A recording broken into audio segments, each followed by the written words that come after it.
Big Boss Malayalam season 7ന്റെ grand launch നാളെയാണ് നടക്കുന്നത്. വൈകിട്ട് 7 മണിക്ക് പുതിയ സീസണിന് തുടക്കം കുറിക്കും.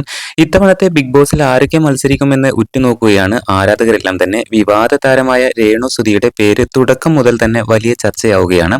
ബിഗ് ബോസിൽ മത്സരിക്കുമോ എന്ന ചോദ്യം ഉയരുമ്പോൾ തന്നെ മത്സരിക്കാൻ തയ്യാറാണെന്നും വിളിച്ചാൽ തീർച്ചയായും പങ്കെടുക്കുമെന്നും രേണു നേരത്തെ വ്യക്തമാക്കിയിട്ടുണ്ടായിരുന്നു. എന്നാൽ കഴിഞ്ഞ ദിവസം വരെയും രേണു ആവർത്തിച്ചത് ഇതുവരെയും തനിക്ക് ബിഗ് ബോസിൽ നിന്നും വിളി വന്നിട്ടില്ലെന്നാണ്. അതേസമയം ബിഗ് ബോസിൽ പങ്കെടുക്കാനായി രേണു ചെന്നൈയിൽ എത്തിയെന്നാണ് യൂട്യൂബർമാർ ആവർത്തിച്ച് പറയുന്നത്. ഇതിന്റെ ഇടയിൽ കഴിഞ്ഞ ദിവസം ഈ വാദങ്ങളെല്ലാം തള്ളിക്കൊണ്ട് രേണു ഒരു വീഡിയോ പങ്കുവച്ചിട്ടുണ്ടായിരുന്നു. ചേച്ചിയുടെ വാടക വീട്ടിൽ ഇരുന്നു കൊണ്ടായിരുന്നു വിവാദങ്ങളോട് രേണു പ്രതികരിച്ചിരിക്കുന്നത്. ബിഗ് ബോസിൽ പോയിട്ടില്ലെന്നും ഇപ്പോഴും വീട്ടിലാണെന്നും രേണു വീഡിയോയിൽ പറയുന്നുണ്ട്. എന്നാൽ രേണു പറയുന്നത് പച്ചക്കള്ളമാണെന്ന് ബിഗ് ബോസ് അനലിസ്റ്റായ അൻസിഫ് ആരോപിക്കുന്നുണ്ട്.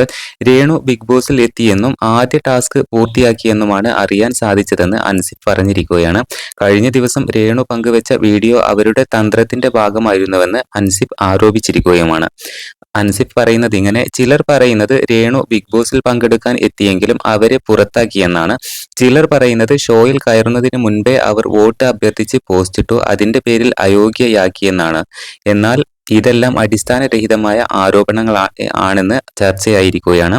രേണുസുധിയെക്കുറിച്ച് ഇങ്ങനെ വീഡിയോകൾ ചെയ്താൽ ചർച്ചയാകുമെന്നറിഞ്ഞിട്ടാണ് ഇതൊക്കെ പറയുന്നത്. തന്നെക്കുറിച്ച് ഇങ്ങനെ വീഡിയോ വരുമെന്ന് രേണുവിനും അറിയാമായിരുന്നു.